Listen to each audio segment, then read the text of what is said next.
আমি তোমাদের একটি কবিতা শোনাচ্ছি। কবি গৌরাঙ্গ চক্রবর্তী।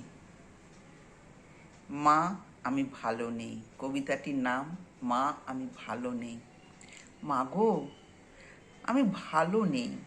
মনে আছে ছোটবেলা তুমি আর বাবা পড়াতে আর বলতে তুই অনেক বড় হবি, চাকরি করবি। আজ আমি অনেক বড় হয়েছি মা, চাকরি করি, মাইনে পাই গোছা গোছা। তবু আমি ভালো নেই মা, একদম ভালো নেই। সকাল হতে না হতে রান্না বান্না তোমার আদরের নাতনিকে আয়ার কাছে রেখে আপিসে দৌড়াই, ট্রেন ধরার তাড়া। জানো মা, ডিউটি করতে করতে বুকটা কটকট করে ওঠে।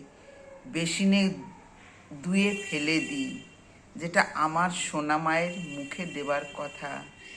অফিসে কলিগরা মুখ টিপে হাসে। আমি ভালো নেই মা, একদম ভালো নেই।